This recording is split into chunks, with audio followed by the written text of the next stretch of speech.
mana la vida. Es nuestra responsabilidad personal cuidar de nuestro bienestar espiritual, de nuestra salud espiritual. Así como nadie puede cuidar tu cuerpo, tu organismo, lo que tú comes, las horas de sueño, tu descanso, sino solamente tú, exactamente igual ocurre con la vida espiritual. Nosotros somos espíritu, alma y cuerpo. Y es nuestra responsabilidad, ya digo, cuidar de nuestra alma, de nuestro cuerpo, de nuestro espíritu, de nuestra mente, de todo nuestro ser. Ser selectivos a la hora de decir, esto no me conviene. Como dice la Biblia, todo me es lícito, pero no todo conviene. ¿Qué tipo de películas? Hay gente que está todo el día enganchado, ¿verdad? Atrapado a películas de terror. ¿Y qué producen esas películas? Paz, deseo de alabar a Dios, de acercarse a su presencia, de leer su palabra. Todo lo contrario. Está prohibido, hay alguna parte que digas prohibido ver películas de terror. No, no está prohibido, pero nosotros ya no necesitamos movernos única y exclusivamente por prohibiciones. Si ustedes ven en el Antiguo Testamento, constantemente se emplea la palabra no, no, no, no, no esto, no aquello, no matarás, no. Nosotros ya no necesitamos una lista de lo que no se puede hacer, porque dice la Biblia que el Espíritu Santo que mora en nosotros nos indica, nos muestra lo que está bien, lo que está mal, lo que agrada a Dios, lo que desagrada y entristece, por decirlo de alguna manera, el corazón de nuestro Dios. Por lo tanto, a veces no hace falta que te digan, mira, eso está mal, no lo hagas, hombre. ¿Qué haces viendo todo el día pornografía? ¿Qué sacas con eso?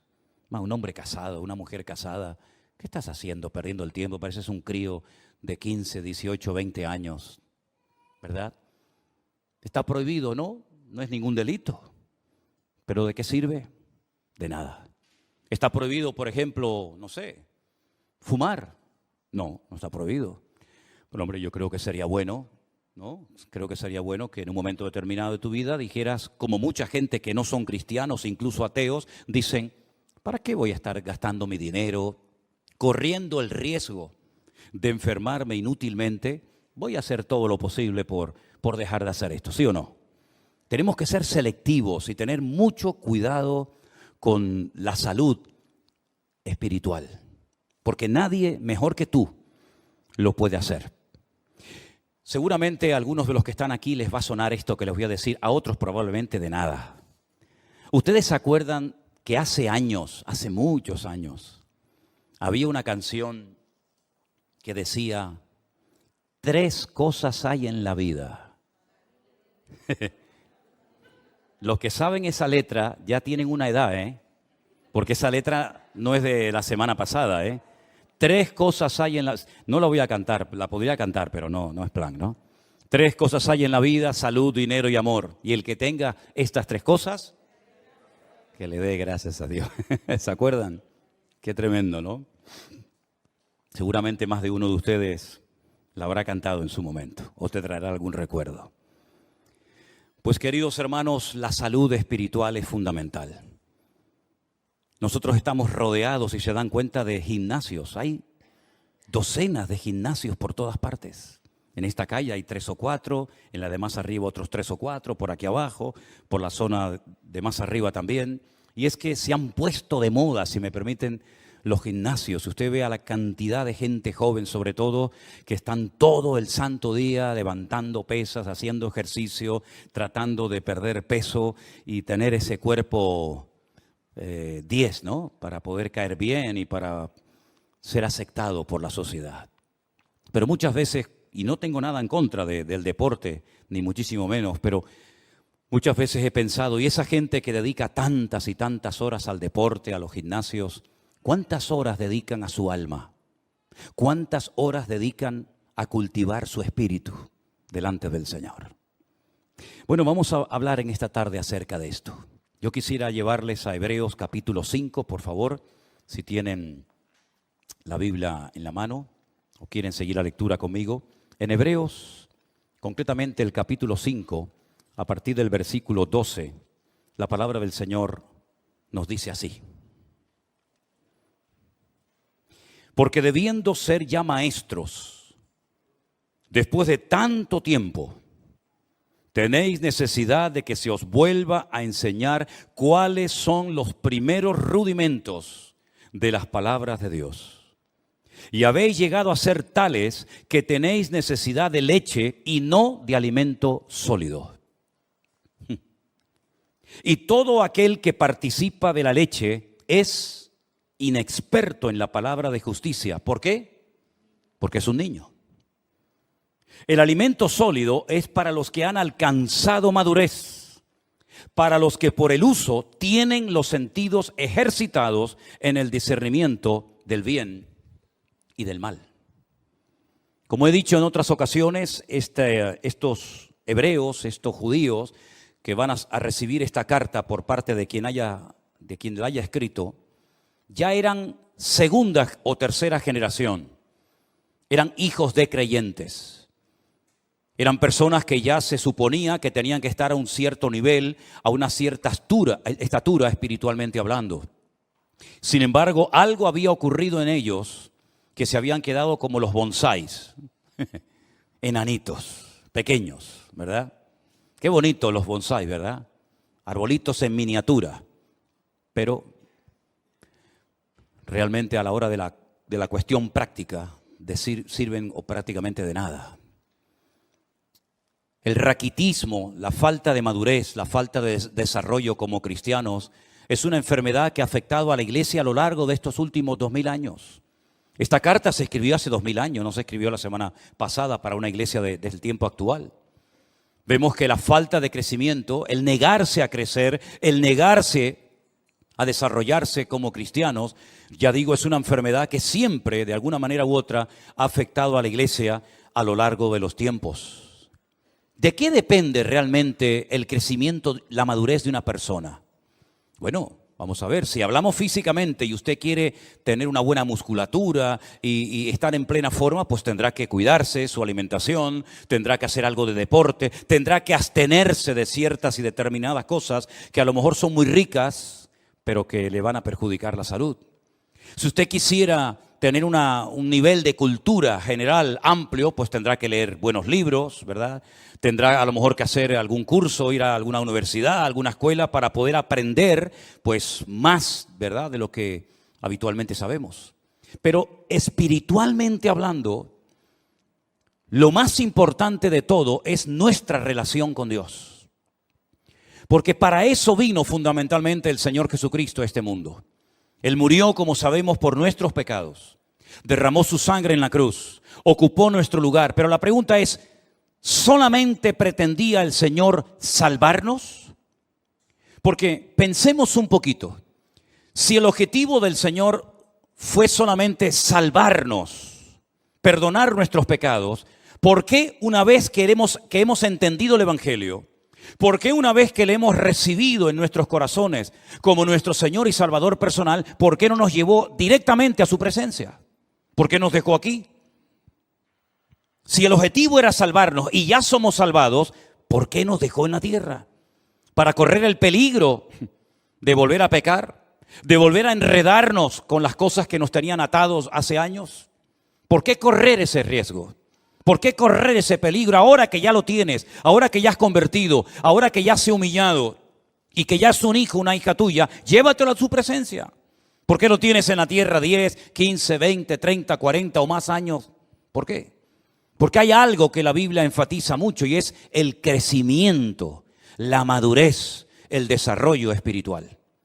Y repito, eso no depende de nadie, depende de ti, de tu nivel de interés, del esfuerzo que tú hagas por tener cada día una disciplina diaria de tener comunión y relación con Dios. No estoy hablando de religión, estoy hablando de relación. Son dos cosas completamente diferentes. A nosotros nos enseñaron los principios, los dogmas, los sacramentos de una religión. Y eso es lo que teníamos, una religión. Pero sin embargo el Señor Jesucristo no vino a este mundo a traer una nueva religión o a potenciar, por ejemplo, la religión de sus padres, como era el judaísmo. Sino Él vino para volver a conectar al hombre con Dios. Porque en un principio el hombre estaba conectado, tenía íntima comunión y relación con Dios. Adán hablaba con Dios con toda libertad, no necesitaba sacrificios, no necesitaba hacer absolutamente nada. Hablaba con Dios y Dios hablaba con él y había una relación extraordinaria. Pero eso se perdió. Eso se perdió.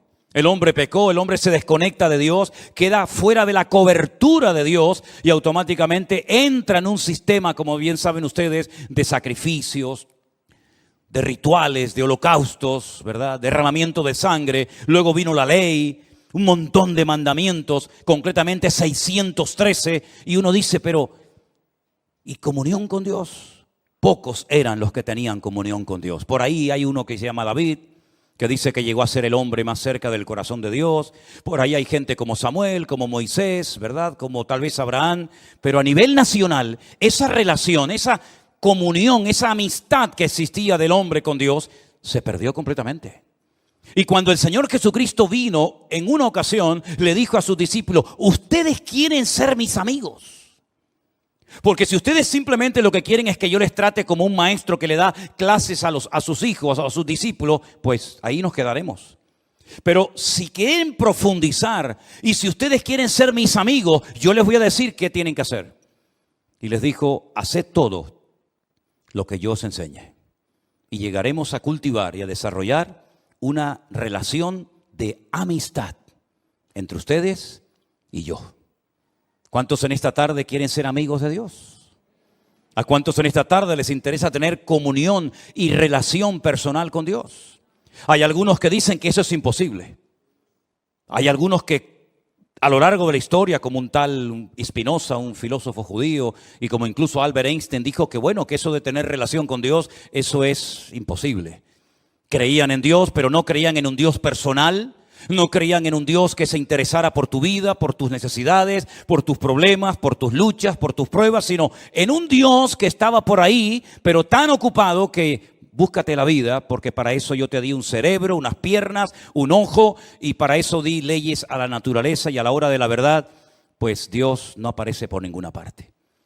Cuando uno analiza la palabra de Dios, tanto en el Antiguo como en el Nuevo Testamento, pronto vas a descubrir que Dios quiere mucho más que simplemente una relación de Dios a criatura, sino una relación de padre a hijo, una relación de amor, una relación de confianza, de amistad.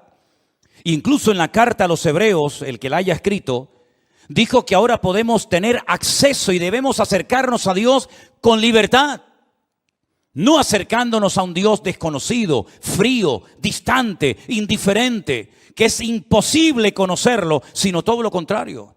Es un Dios que se ha revelado y ahora conocemos que Dios no solamente es un Dios creador, como lo vemos en el Génesis, sino es un Dios que perdona, un Dios que se compadece, un Dios de misericordia, un Dios que vino a buscar y a salvar lo que se había perdido, un Dios que se humana, que se encarna, que habita entre nosotros para entender nuestras miserias, para caminar como nosotros y sobre todo para elevarnos y mostrarnos que en esta vida, aunque tengas salud, dinero y amor, si no tienes a Dios, no tienes absolutamente nada.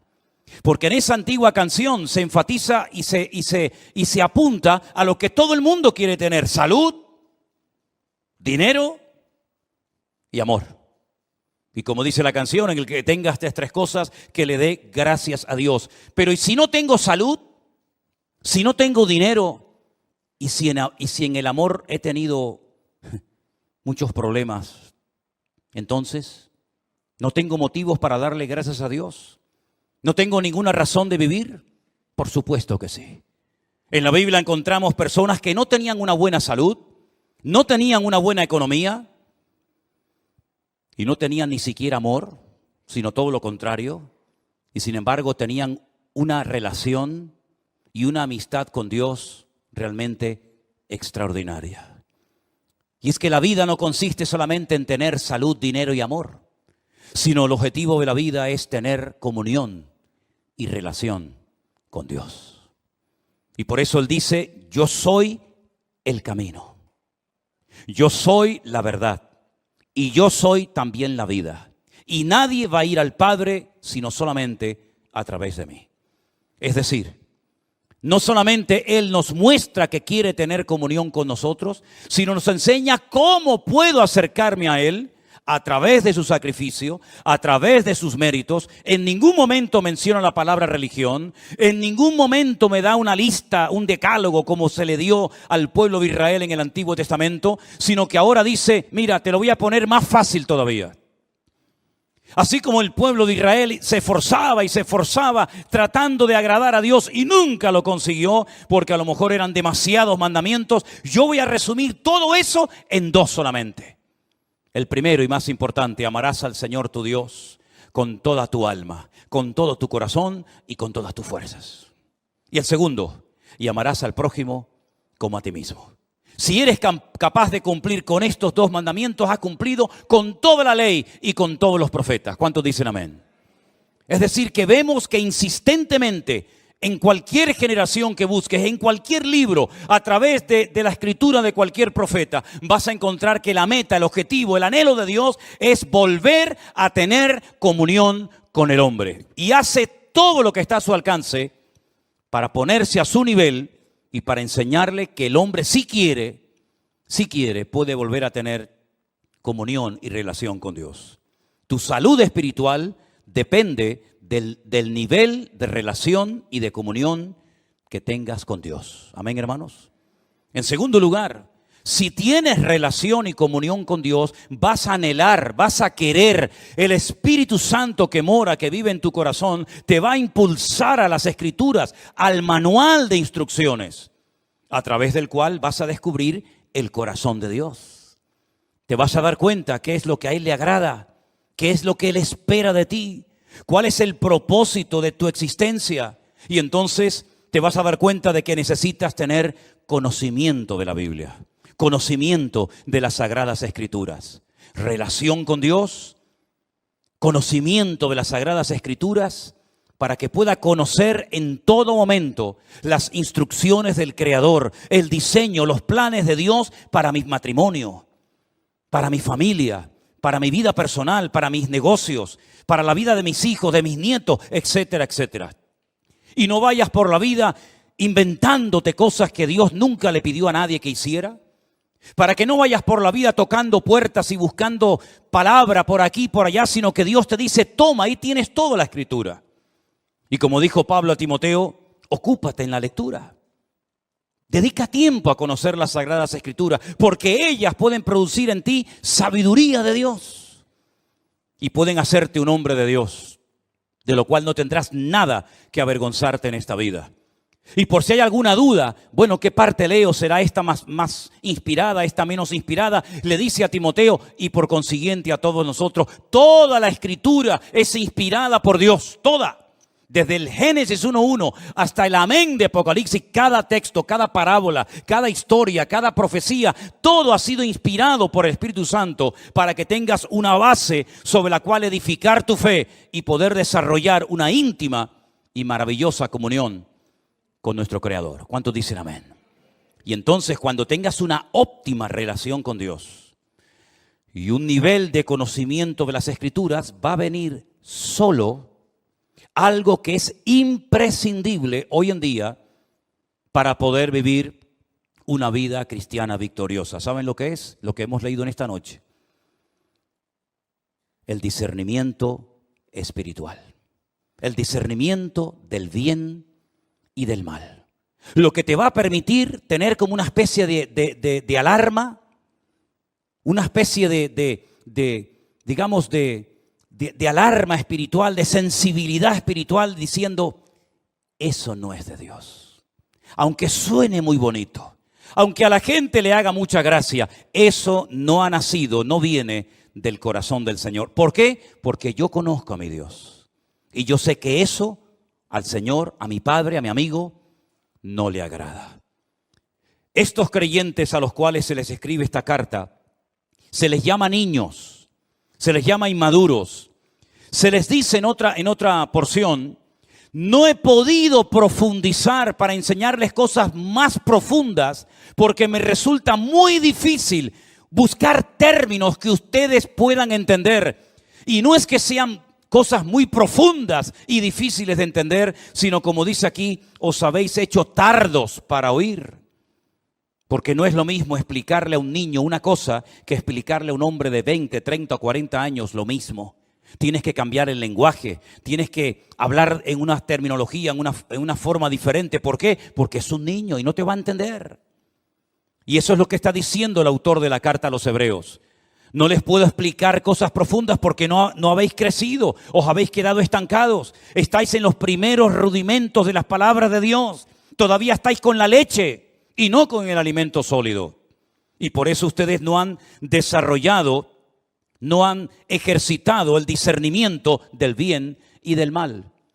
Si ustedes recuerdan el mensaje que di hace unos domingos atrás acerca de la muerte de 2 hijos del sacerdote Aarón, dice la Biblia que a partir de ese momento se les dijo a los sacerdotes del Antiguo Testamento que no entraran bajo los efectos del alcohol para que no les pasara lo mismo que les pasó a sus hijos. Pero añade a continuación, y para que en todo momento seáis capaces de discernir entre el bien y el mal, entre lo que es inmundo de lo que es puro o limpio.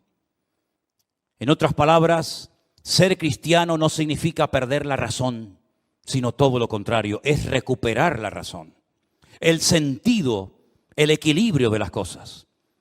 El apóstol Pablo, cuando le escribe a los romanos en una de las cartas tal vez más hermosas y profundas de todas las que se encuentran en el Nuevo Testamento, dice que Él es nuestro culto racional. No perdemos el control, no nos disparatamos, no nos volvemos locos cuando nos convertimos a Cristo, sino todo lo contrario, recuperamos la cordura que el mundo y el pecado nos arrebató cuando estábamos fuera de la voluntad de Dios y de sus caminos. El raciocinio, el poder razonar, el poder discernir entre lo que es de Dios, lo que no es de Dios, lo que le agrada, lo que no le agrada, eso viene, dice, con la práctica, con el uso, se desarrollan los sentidos. Y busqué qué quería decir el autor de la carta cuando habla de los sentidos bien ejercitados. Y precisamente habla de los sentidos de la vista, del olfato, ¿verdad? Del tacto. Cuando alguien ve algo dice, eso no es de Dios. Todo el mundo lo aplaude, todo el mundo lo admira, todo el mundo le imita, pero eso no es de Dios. Cuando la gente oye una conversación, dice, esta conversación no es de Dios. Porque esto, en vez de traer edificación, lo que aquí estamos es criticando y cuestionando a una persona que ni siquiera está delante para poder defenderse. Esto no es de Dios. La Biblia dice que las malas conversaciones corrompen las buenas costumbres. Entonces te desarrollas, creces, maduras como cristiano de tal manera que puedes discernir con tus propios sentidos naturales lo que agrada a Dios y lo que le desagrada a Él. Pero todo eso viene primero de tu relación con el Señor. Por cierto, ¿cómo está tu relación con Dios? Si es que la tienes, que espero que sí. Dice que tenemos acceso, tenemos entrada al Padre. ¿Tienes relación con Dios? Porque a lo mejor lo que tú tienes es el hábito, la buena costumbre de venir al culto, de escuchar la palabra de Dios por internet o aquí en persona. Y está bien, pero eso no significa de que tú tengas comunión con Dios.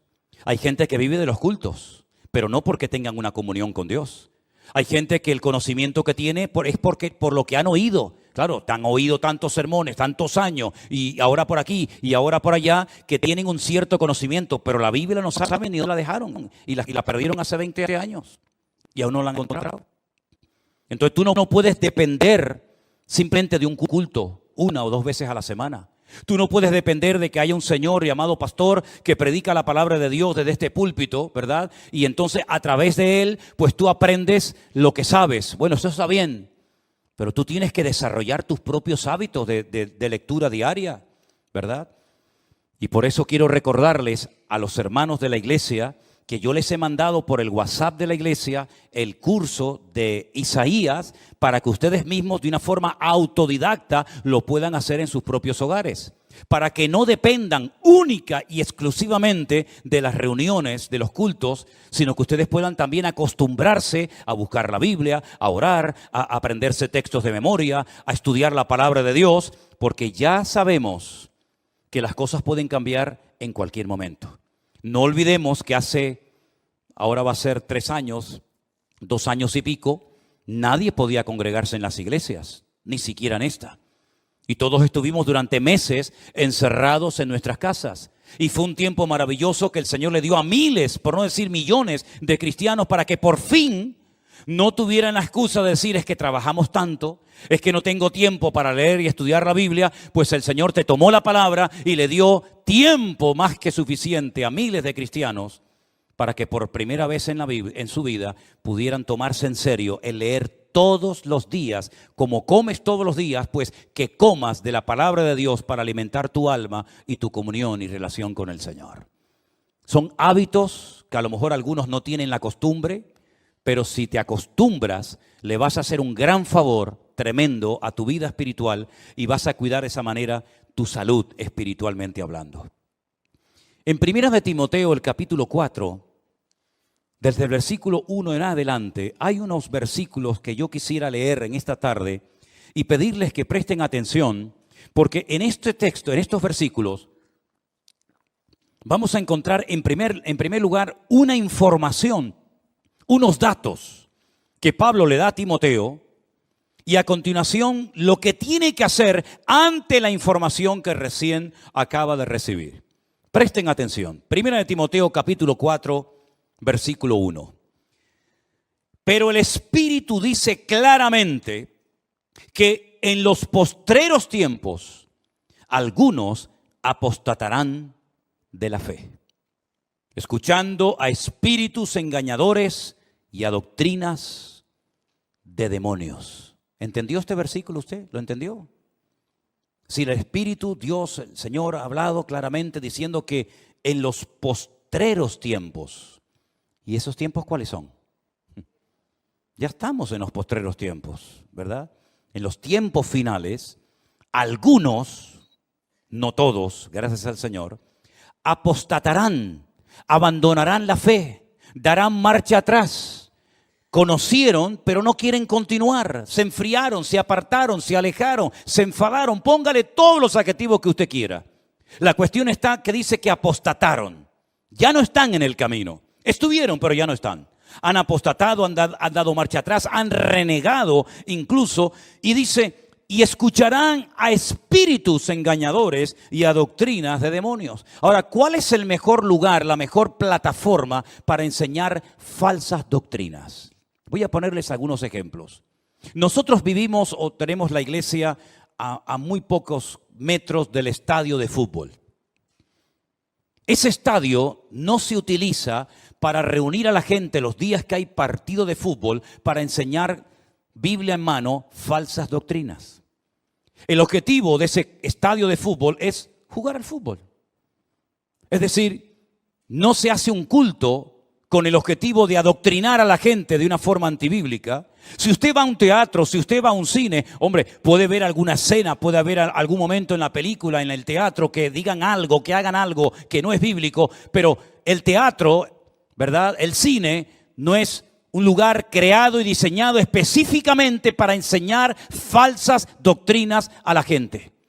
Entonces, ¿cuál es el mejor lugar, la mejor plataforma para que el enemigo en un momento determinado pueda enseñar falsas doctrinas a la gente? Las iglesias. Porque en las iglesias lo que se estudia es la Biblia. No venimos aquí a jugar al fútbol. No venimos aquí como una pasarela para lucir ropitas. No venimos aquí para pasar el tiempo ni para estar un rato entretenido viendo una obra de teatro o una película o un acto cualquiera que sea. Venimos aquí supuestamente para alabar a Dios, ¿sí? Y para aprender de su palabra. Luego, las iglesias, si no tienen el discernimiento espiritual suficiente, es el lugar idóneo para que las personas que vienen con su corazón abierto y con ganas de aprender y con ganas de conocer de Dios, en un momento determinado puedan ser engañadas, seducidas y manipuladas con falsas doctrinas. ¿A quién es más fácil engañar? ¿Al que tiene un alto conocimiento bíblico o a una persona que es ignorante de las Sagradas Escrituras? ¿Cuál ha sido el gran problema de miles de cristianos en los últimos años? Que ya no leen la Biblia. Ya no leen la Biblia. E incluso esa costumbre con la cual yo me crié, que todo el mundo venía a la iglesia con la Biblia, ya se ha perdido. Pocos son. Miren esta tarde, por ejemplo, a su alrededor y miren cuánta gente viene como algo normal, ¿verdad? Como llevas las llaves del coche o como llevas la documentación. ¿Y la Biblia dónde está? No, no pasa nada, nos ponen ahí una pantalla y ahí la leemos, incluso algunos, bueno, con el teléfono, vale, venga, de acuerdo, venga, con el teléfono, pero algunos ni eso. Ya esa costumbre se perdió. ¿Cómo puede usted comprobar si lo que estamos poniendo en la pantalla, si lo que yo estoy compartiendo es bíblico o es antibíblico? ¿Cómo lo puede saber usted? Primero, no dedica tiempo a escudriñar la palabra. No tiene un conocimiento de la Escritura. Viene aquí, oye a un señor que tal vez no conoce de nada o que le une una cierta amistad o familiaridad, ¿verdad? Y entonces usted se fía. Cuidado, cuidado. Nunca mezcle la amistad y el favoritismo y ni siquiera aspectos familiares con el hecho de tener cuidado a la hora de qué me están enseñando, qué me están a mí instruyendo. Qué bueno sería que los padres que acaban de mandar a sus hijos ahora a las clases de la escuela dominical le preguntaran, espero que lo hayan hecho en algún momento, digo yo. Oye, una pregunta, ¿qué le están enseñando a mi hija en la clase esa donde está ahora? ¿Qué le están enseñando a mi hijo? ¿Puedo entrar a la clase para ver cómo es la clase donde mi hijo está? ¿Quién es la persona que le está enseñando Biblia a mi hijo? ¿Es usted? ¿Es usted, hermano o hermana? Informarse, saber en todo momento. ¿Por qué? Porque la Biblia advierte de que en los últimos tiempos vendrían engañadores y se enseñarían falsas doctrinas. Y yo pregunto, ¿tienen noticia o les ha llegado a los oídos de que esto ya es un hecho en el pueblo cristiano hoy en día? ¿O esto es algo que todavía no hemos visto en la cristiandad? Han proliferado por todas partes las falsas doctrinas, las falsas enseñanzas. ¿Cuántas personas se han unido a la iglesia virtual y cuando nos cuentan lo que les enseñaban, cuando nos cuentan lo que les decían en sus iglesias, que había que pagar un dinero por no sé qué, que había que darle un dinero a no sé cuánto, que había que hacer esto y aquello? Yo digo, ¿pero quién les ha enseñado a ustedes todas esas disparates y barbaridades? Bueno, el pastor, por el pastor ni que fuera Dios el pastor. El pastor tendrá que pasar por el filtro de la palabra. ¿O qué pasa? ¿Que el pastor tiene licencia para enseñar y para hacer lo que le da la gana en la iglesia y todo el mundo tiene que decir amén? ¿Pero esto qué es? Entonces la palabra de Dios dice, cuidado porque en los últimos tiempos vendrán falsos cristos, falsos profetas, falsos maestros, falsos apóstoles, falsos pastores. Es que está más claro que agua. Y por la hipocresía de mentirosos que tendrán cauterizada la conciencia, dice aquí, mire esto, qué cosa tan sorprendente. ¿Le suena esto? En los últimos tiempos habría religiones, habría grupos religiosos que prohibirían casarse. ¿A mí esto me suena? ¿A usted no? Hola. ¿Estáis ahí o no? A lo mejor se quedan dormidos, yo no me di ni cuenta. Prohibirán casarse. ¿Y a quién se le prohíbe casarse en esta iglesia? A nadie. Si no se casa es porque a lo mejor no está en el grupo de los desesperados o desesperadas y no ha aparecido su príncipe azul, verde o morado o amarillo, pero no porque no le falten las ganas, ¿verdad? Pero es que dice la Biblia que en los últimos tiempos habrán grupos que prohibirán casarse. Como si el matrimonio fuera algo malo. Prohibirán casarse. Mandarán abstenerse de alimentos. ¿De qué alimentos tenemos que abstenernos los cristianos hoy en día? ¿Acaso se enseña en esta iglesia, cuidado, no coma mucha fruta, cuidado, no coma mucha carne? Bueno, por ahí salió hace poco un ministro diciendo que no había que comer tanta carne. Cara más dura. Prohibirán casarse. Sin embargo, dice la Biblia que Dios creó todas esas cosas para que con acción de gracias participaran los creyentes, los que han conocido la verdad. Porque todo lo que Dios creó es bueno y nada de desecharse si se toma con acción de gracias. Entonces hay millones de personas que aceptan que una persona que quiere servir al Señor no se puede casar. Y lo aceptan. ¿Dónde enseñó eso el Señor? Pero no dicen que Pedro fue el primer papa. ¿No dicen por ahí? Y una pregunta, ¿y no le sanó el Señor a Pedro a la suegra? Porque yo veo en los evangelios que un día Cristo entró a la casa de Pedro y la suegra estaba enferma. Y el Señor le sanó a la suegra. No creo que por eso la haya negado, ¿no?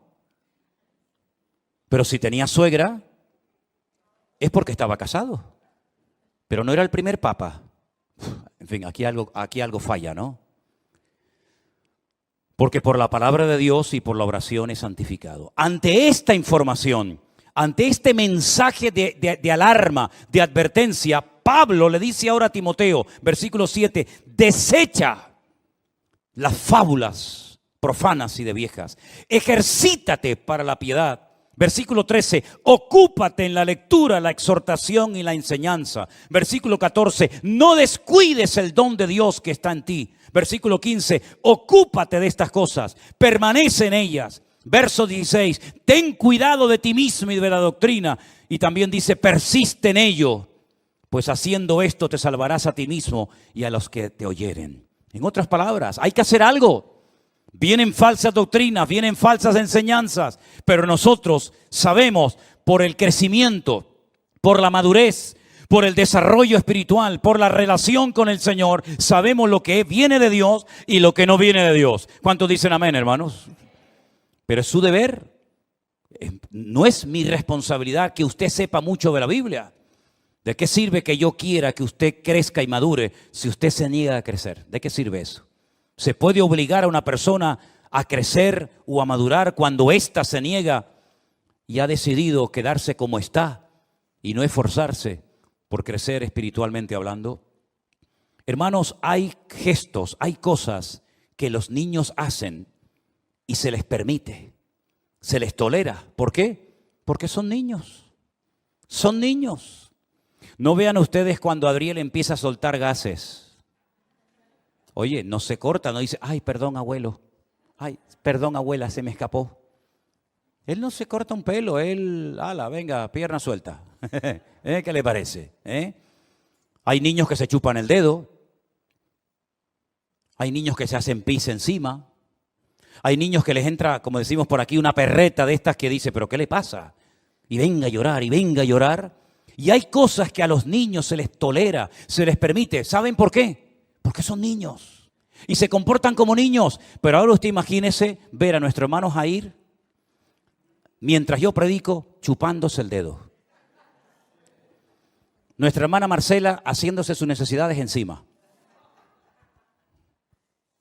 Nuestra hermana Cruzita con la chupa en la boca. El otro, y yo digo, ¿pero esto qué es? ¿Esto qué es? ¿Nos daría vergüenza, sí o no? Sí, pero hermana, ¿qué está haciendo? Hermano, córtese un poco, que le están oyendo, que le están viendo toda la iglesia. Porque ya no son tolerables, ya no se ve bien. Cosas que hacen los niños, ya en los adultos no se pueden hacer, hermanos.